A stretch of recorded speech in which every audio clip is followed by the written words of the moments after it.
நான் முத்துப்பேட்டிலேருந்து வர்றேன். என் பேர் புதியப்பன். கடந்த 20 ஆண்டு காலமாக இஸ்லாம் ஒரு இனிய மருத்துவத்தில் கலந்துக்கிட்டு இருக்கேன். பாக்கர் அலி நீங்கள் எல்லாம் வரும்போதுலேருந்து என்னுடைய கேள்வி என்னன்னா, ஒருத்தர் 5 வேளை முறையாக தொழுகை வைக்கிறாரு, நோம்பு நோக்கிறாரு, எல்லா கடமைகளும் ஒழுங்காக செய்கிறாரு. ஆனால் வட்டி வாங்குறாரு, அடுத்தவனுக்கு இடைஞ்சல் கொடுக்குறாரு.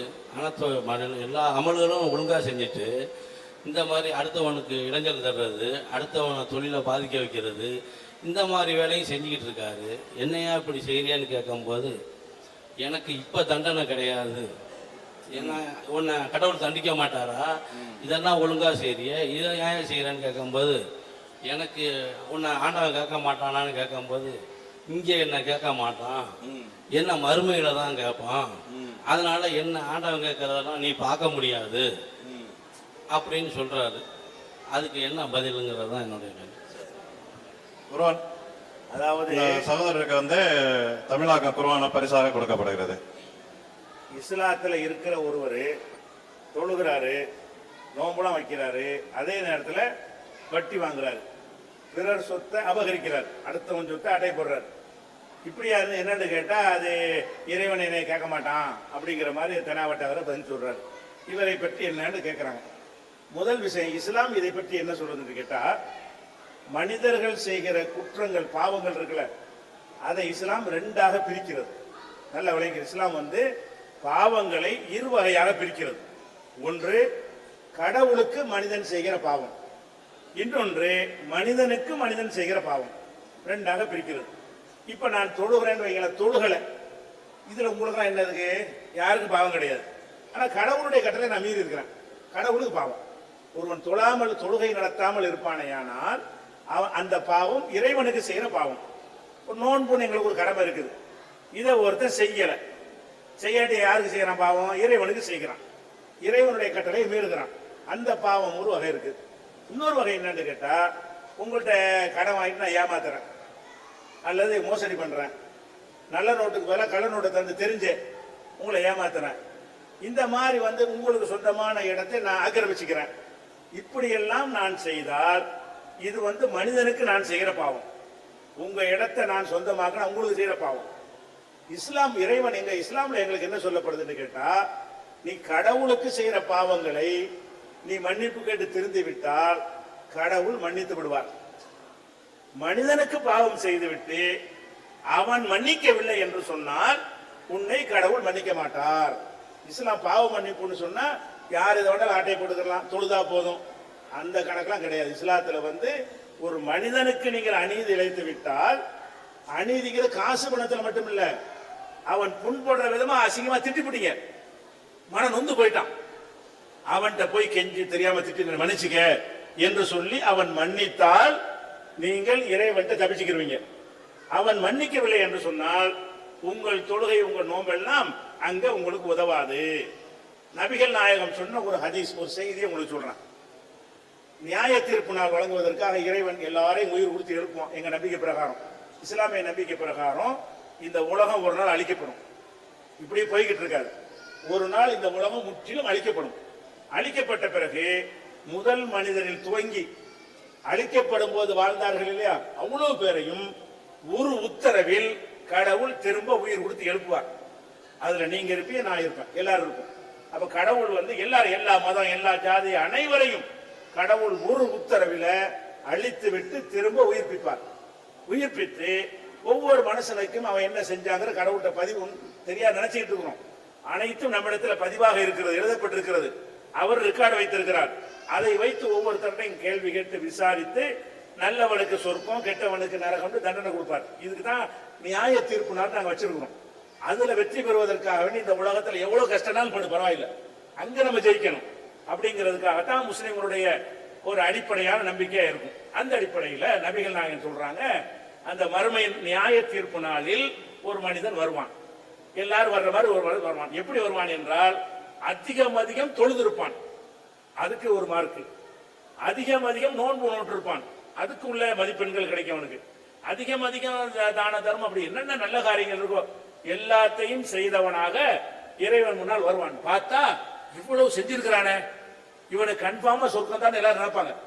அவன் கொண்டு வர்ற மூட்டையை பார்த்தோம்னு சொன்னா இவ்வளவு தொழுது இருக்கிறான், இவ்வளவு நோன்பு வச்சிருக்கிறான், இவ்வளவு இறைவனுக்காக வேண்டிய நல்லறங்கள்லாம் செஞ்சிருக்கிறான் என்று இவன் கன்ஃபார்மா சொர்க்கத்துக்கு போயிடுவான் என்று நினைக்கும் அளவுக்கு வருவான். வரும் பொழுது அவன் ஒருவனை திட்டி இருப்பான், ஒருவனை ஏசி இருப்பான், ஒருவனுடைய பொருளாதாரத்தை அநியாயமாக சாப்பிட்டு இருப்பான். அவர்கள்லாம் எழுவார்கள். எழுந்து இறைவன் முறையிடுவான், இறைவா இவன் என்னை இந்த மாதிரி திட்டினான், எனக்கு நியாயம் வழங்கு. அங்க என்ன நியாயம் வழங்குறது? காசை கொடுக்க முடியும், அங்க காசுலாம் செல்லாது. அங்க என்ன நியாயம் வழங்குவாங்க?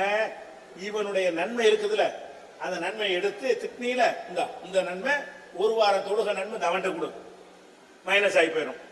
இன்னொருத்தன் வந்து என்னை அடிச்சுட்டான்னு வருவான், அவனுக்கு இந்த நோம்பை கொடு. இப்படின்னு சொல்லி ஒவ்வொருத்தனுக்காக கொடுத்து முடிச்ச உடனே எல்லா நல்லறங்களும் காலியாகி போயிடும். ஏன்னா அவனுக்கு நியாயம் வழங்கணும், பாதிக்கப்பட்டவனுக்கு நியாயம் வழங்க வேண்டும். அப்ப அவன் என்னுடைய பணத்தை எடுத்து விட்டான் என்று முறையிட்டால் நான் என்னுடைய தொழுகை அந்த நன்மை எல்லாம் அவனுடையதாக மாறிவிடுகிறது. இப்படி எல்லாம் கொடுத்து முடிச்ச உடனே இன்னும் கொஞ்சம் பேர் கேஸ் வெயிட்டிங் நிற்பான், இறைவா எனக்குண்டு. இவன்ட்டு அது தொழுகை நோம்பு எல்லாம் காலியா போயிடும். தொழுகை நோம்பு அதுக்குள்ள மதிப்பெண்கள் எல்லாம் அடுத்த ஆளுக்கு மாற்றப்பட்டுரும், அதுக்கு மேலேயும் இருக்கும். அப்ப எல்லாம் என்ன செய்வான்? இறைவன் என்ன செய்வான்? அவனுடைய ஒரு பாவ சுமை எடுத்து இவன் தலையில வைப்பான். இவன் செய்யாத ஒரு பாவத்தை, ஏன் அவன் நியாயம் வழங்கணும்ல, அவன் சுமக்கிற ஒரு பாவத்தை தூக்கி இதை அவன் தலையில வச்சு போ உனக்குள்ள நீதிடுவான். அப்ப இறைவன் எல்லாருக்கும் நியாயமான தீர்ப்பு வழங்குவதற்காக வேண்டி இப்படி இவன் செய்த நல்லறங்கள் எல்லாம் ஒண்ணும் இல்லாம போய் கடைசியில் நரகத்துக்கு போவான் இருக்கு. அப்ப நீங்க சில மதங்களை பத்தி அதிகமான பேர் தப்பா நீங்க புரிஞ்சு வச்சிருக்காங்க. எப்படி நம்ம பாட்டுக்கு அல்ல அல்லான்னு சொல்லிவிட்டா என்ன நியாயம் வேணாலும் பண்ணலாம், யாரை வேணாலும் ஏமாத்தலாம், ஊர் அடிச்சு உலையில போடலாம், அப்படி எல்லாம் நிறைய பேர் நினைத்துக் கொண்டிருக்கிறார்கள். அது நடக்காது, இஸ்லாத்தில் நடக்காது. இஸ்லாத்தில் நீங்க என்ன செஞ்சாலும் சரி அதற்குரிய பரிசுகளை தரும் பொழுது மனிதனுக்கு பாக்கி இருக்குதான் நல்லா பார்ப்பான், மனிதனுக்கு அநியாயம் பண்ணியிருக்கான்னு பார்ப்பான். மனிதனுக்கு நீ அநீதி இழைத்தால் அவங்கிட்ட போய் மன்னிப்பு கேட்டுக்க. நபிகள் நாயகம் அவர்கள் கடைசி உரையில சொன்னார்கள், காசு பணம் எல்லாம் பயனளிக்காத நாள் வருவதற்கு முன்னால் யாருக்கெல்லாம் அநீதி இழைத்திருக்கிறீர்களோ அவரிடத்துல மன்னிப்பு கேட்டுக்கொள்ளுங்கள். உன்னை கொடுக்க முடியாட்டி மன்னிப்பு கேட்டுக்கணும். ஒரு ஆளை ஏமாத்தி விட்டீங்க, 1 லட்ச ரூபாய் அதனை ஏமாத்தி கொடுக்க முடியல, அவன்கிட்ட போய் கெஞ்சி நான் தரத்தாப்ப இருந்தேன் மன்னிச்சுக்க, நீ தர முடியல என்னை மன்னிச்சேன்னு சொல்லு, இனிமே அதை கேட்காத விட்டு தள்ளிடு என்று சொல்லி அவன் குளிர்ந்து விட்டால் நீங்க தப்பிச்சீங்க. ஒன்னு கொடுக்கணும், இல்லைன்னா அவன் மனப்பூர்வம் ஒத்துக்கொள்ளணும். அப்படி இல்லை என்று சொன்னால் உங்களுடைய ஹஜ்ஜி தொழுகை எதுவும் யூஸ் இல்லை, எதனால நீங்கள் வெற்றி பெற முடியாது. எத்தனை வருஷம் படித்தாலும் சரி, எவ்வளவு 100 வருஷம் நீங்கள் வணக்க வழிபாட்டிலே மூழ்கி கிடந்தாலும் சரி, உபரியான தொழுகைகளை தொழுது தொழுது தொழுது தொழுது குவித்திருந்தாலும் சரி ஜெயிக்க முடியாது என்றுதான் எங்க மார்க்கத்தூர். அப்படிங்கும் போது அந்த முத்துப்பேட்டை ஆளு மார்க்கத்தை ஏமாத்துறார். இந்த சகோதரர் சொன்ன ஆளு என்ன செய்யறாரு? இஸ்லாத்தை பற்றி தப்பாக நினைத்துக் கொண்டிருக்கிறார். அவர் எதுக்கு நீ தொழுவுறது எதுக்கு? மறுமைக்கா உலகத்துக்கா? தொழுதாங்க இந்த பதவி கிடைக்குமா? தொழுதா பணம் கிடைக்குமா? இல்லதானே. நேரம் போய் தொழுவுறன்னு சொன்னா மறுமையில இறைவன் அதுக்கு கூலி கிடைக்கும், இறைவன் சொர்க்கம் தருவார் தானே தொழுவுற. அது கிடைக்காது. இப்ப நீ செஞ்ச வேலைக்கு ஒண்ணும் இல்லாம போயிருமாப்பா, எதுக்கு தொழுகைக்கு அர்த்தம் இல்லாம போயிடுது என்று என்ன செய்யணும்? அப்படிப்பட்ட சகோதரர்லாம் புரியணும். மனிதர்களுடைய உரிமையில் அவதூறு சொல்றது, பொய் சொல்றது, திட்டுறது, ஏசுறது, கொள்றது, பண மோசடி செய்யறது, எல்லாமே மனிதனுக்கு செய்யற பாவங்கள் எல்லாத்துக்கும் அந்த மனிதன் மூலம் பதிலடி இருக்கிறது. அவன் மனம் குளிராத வரைக்கும் அல்லாஹ் மன்னிக்க மாட்டான். இதுதான் எங்களுடைய இஸ்லாமிய சரியான நம்பிக்கை. அதை விளங்குனவர்கள் சரியா நாங்களாம் நடப்போம். எந்த அளவுக்கு நடக்கும் மார்க்கத்தை அப்படி இல்லை. எந்த அளவுக்கு இருப்பாங்கன்னு கேட்டா, இந்த ஹஜ்ஜி போறாங்கல்ல, ஹஜ்ஜிக்கு போகும்போது எங்க ஆளுக்கு என்ன செய்வாங்கன்னா நீண்ட தூரம், அந்த காலத்துல இப்ப பிளைட்ல போய் ஓடியாந்துடுறாங்க, அந்த காலத்துல ஹஜ்ஜின்னு சொன்னா கால்நடையாக போவாங்க. போய் சேருவதற்கே 20 நாள் ஆகும், 25 நாள் ஆகும், திருப்பி வர்றதுக்கு 25 நாள் ஆகும். 3 மாசத்தை ஒதுக்கிடுவாங்க ஹஜ்ஜிக்கு. அப்படி போகும்பொழுது போற வழியில சிங்கம் சாப்பிட்டுருமா, புலி சாப்பிட்டுருமா, கடலோடு செத்துருமான்னு பயந்துக்கிட்டு ஒவ்வொருத்தட்டே மன்னிப்பு கேட்டு போவாங்க. ஹஜ்ஜிக்கு போகும்போது ஹஜ்ஜிக்கு போறேன், நான் ஏதாவது உன்னை பேசினா மன்னிச்சுக்க, உன்னை அடிச்சிருந்தா மன்னிச்சுக்க, உனக்கு நான் தர வேண்டியது அதை மன்னிச்சு விட்டுரு, நான் ஹஜ்ஜிக்கு போறேன். எதுக்கு நான் நீண்ட காலம் ஆகுதுல, நீண்ட காலம் போய் நான் அப்படியே இறந்து போயிட்டேன்னு சொன்னா இந்த ஹஜ்ஜே யூஸ்லெஸ் போயிடும், பயன் இல்லாம போயிடும் என்று சொல்லி அந்த காலத்தில் மன்னிப்பு கேட்டு போவாங்க. இப்படி நாங்கள் பயிற்றுவிக்கப்படுவோம். எங்க மார்க்க அடிப்படையில் ஒவ்வொருத்தருக்கு மனுஷனுடைய உரிமையை பறிச்சிடாதீங்க, வாங்கின ஏமாத்திராதீங்க, மோசடி பண்ணாதீங்க. அதுக்கு பேர் அப்படி ஒரு கடவுள் தேவையில்லைங்க.